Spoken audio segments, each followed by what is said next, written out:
Atualidades março de 2021. Brasil. Pandemia. O mês de março de 2021 foi considerado o mais letal no Brasil desde o início da pandemia da doença Covid-19. Atualmente, o país registra a maior média diária de mortes de todo o mundo. Em seguida, vem Estados Unidos, Índia, França e Rússia. A pandemia do coronavírus completou um ano desde que foi anunciada no dia 11 de março de 2020 pela Organização Mundial da Saúde, OMS. Os números de março bateram novos recordes. Veja. 10 de março, primeira vez que mais de 2.000 pessoas morreram no Brasil pela Covid-19 em um único dia. Ao todo, foram contabilizadas 2.349 mortes. 23 de março, novamente, mais um recorde, o Brasil teve 3.000 mortes em apenas 24 horas.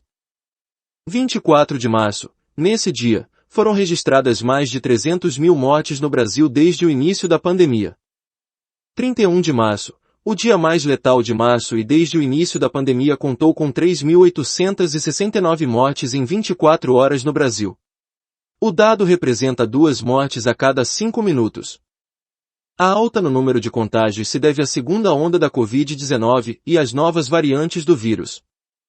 No dia 31 de março, foram registrados mais de 12 milhões de contaminados em todo o país. A maioria das pessoas se concentra no estado de São Paulo, mais de 2,4 milhões. Ao longo do mês, as unidades de terapia intensiva de quase todos os estados brasileiros ficaram lotadas, chegando a 100% de ocupação em algumas cidades. Pessoas chegaram a morrer à espera de um leito. Medidas restritivas. Para tentar conter o número de contaminados pelo coronavírus, a maioria dos estados adotou medidas restritivas, como o fechamento de comércio e atividades não essenciais. Algumas cidades contaram com toque de recolher à noite para evitar que as pessoas saíssem às ruas.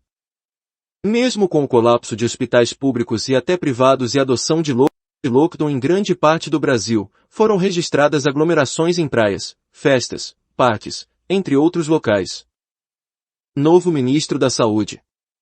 No dia 15 de março, o presidente Jair Bolsonaro exonerou o ministro da Saúde, general Eduardo Pazuello, e anunciou o novo comandante da pasta, Marcelo Queiroga, presidente da Sociedade Brasileira de Cardiologia, foi o escolhido. Com essa nomeação, é a terceira vez que Bolsonaro muda de ministro da Saúde desde o começo da pandemia. 2 dias depois da sua nomeação, Queiroga anunciou que vai adotar novas medidas durante a pandemia. Tais como unificar os procedimentos médicos que devem ser adotados em pacientes hospitalizados por coronavírus em todo o Brasil. Triplicar a atual taxa de vacinação a curto prazo e imunizar 1 milhão de pessoas por dia, mesmo com poucas doses de vacinas disponíveis. Criar uma secretaria específica para discutir medidas de combate à Covid. Vacina AstraZeneca.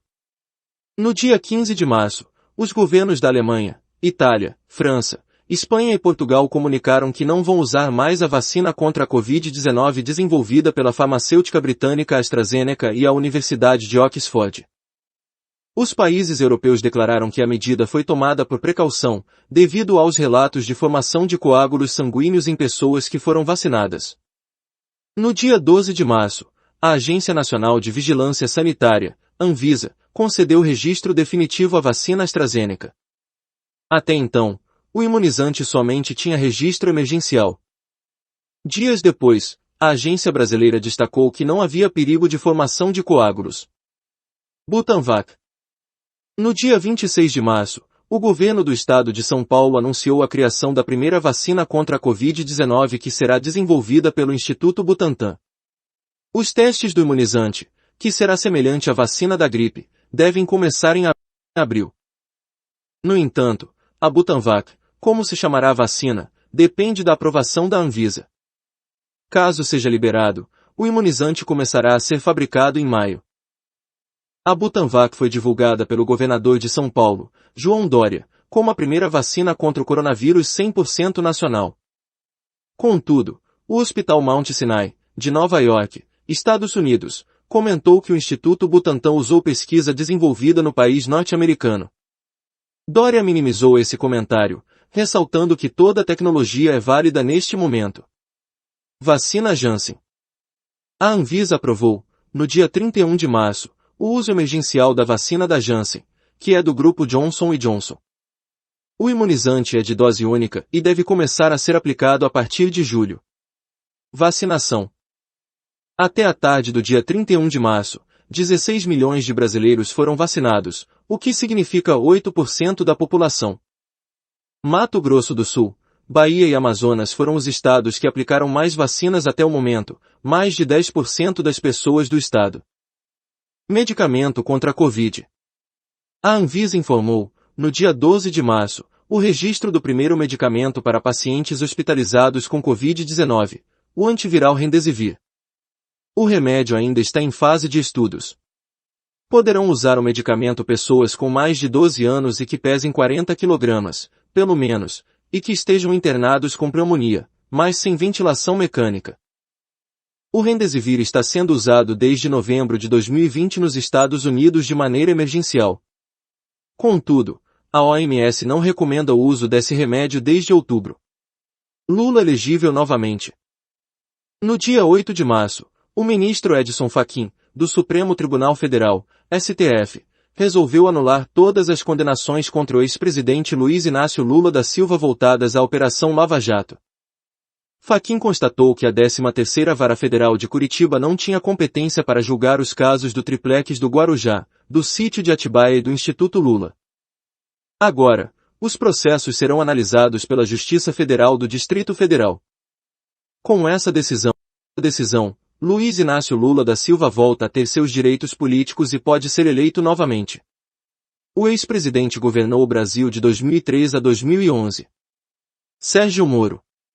O ex-juiz federal Sérgio Moro foi considerado parcial, pela maioria dos ministros do STF, no processo em que julgou culpado o ex-presidente Lula no caso do triplex em Guarujá. Moro foi ministro da Justiça e Segurança Pública do governo Bolsonaro de janeiro de 2019 a abril de 2020. PIB. No dia 3 de março, foi anunciado que o Brasil ocupa, agora, a 12ª economia do mundo. Até 2019, o país estava entre as 10 maiores, ocupando a 9ª posição. A queda se deve ao tombo histórico de 4,1% do Produto Interno Bruto, PIB, em 2020. Os setores da economia de indústria e serviço tiveram queda de 3,5% e 4,5% respectivamente. Somente houve alta no setor de agropecuária, 2%. Mudança de ministros.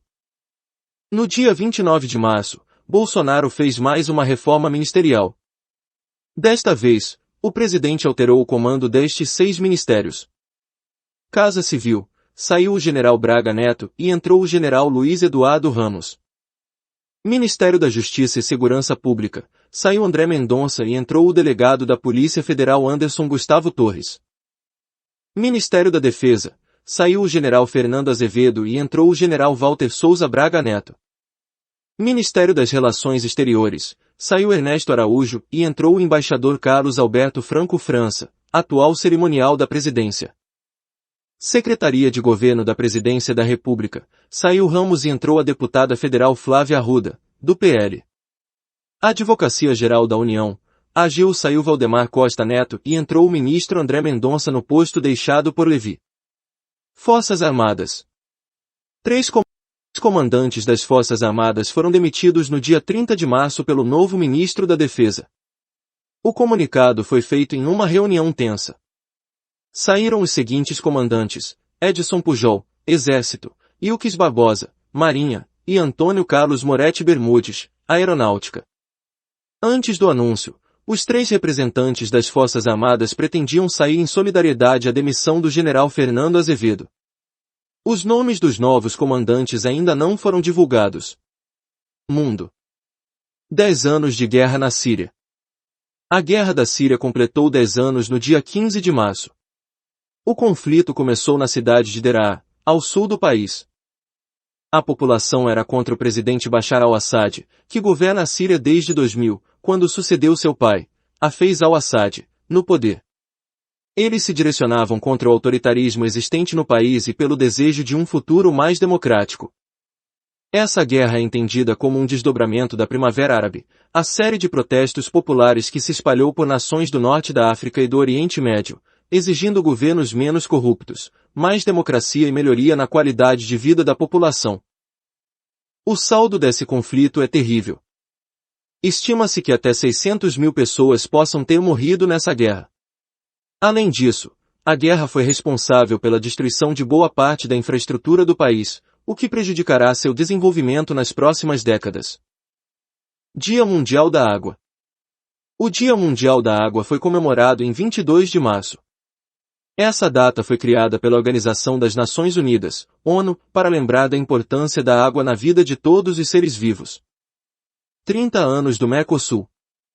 No dia 26 de março, foram comemorados os 30 anos de criação do Mercado Comum do Sul, Mercosul. Nessa data, foi realizada a reunião comemorativa na qual Bolsonaro defendeu a ampliação das negociações comerciais com países de fora do bloco. O Tratado de Assunção, documento que oficializou a criação do Mercosul, foi assinado na cidade de Assunção, capital do Paraguai. Inicialmente, somente integravam o bloco Brasil, Argentina, Uruguai e Paraguai. Hoje, Bolívia, Chile, Colômbia, Equador, Guiana, Peru e Suriname são países associados. Canal de Suez. O mega-navio Ever Given, que é um enorme navio de carga, encalhou no dia 23 de março no Canal de Suez, no Egito. Isso aconteceu depois que o navio foi atingido por uma rajada de vento. Desde então, houve grande congestionamento durante 6 dias. O desbloqueio somente ocorreu no dia 29 de março. O Canal de Suez é uma das passagens mais importantes de todo o comércio mundial, sendo que, ao todo, cerca de 12% passa pelo local. Essas foram as principais notícias do mês de março. Inscreva-se no canal para não perder os próximos vídeos. Texto convertido em áudio pelo Antônio do Tribunal.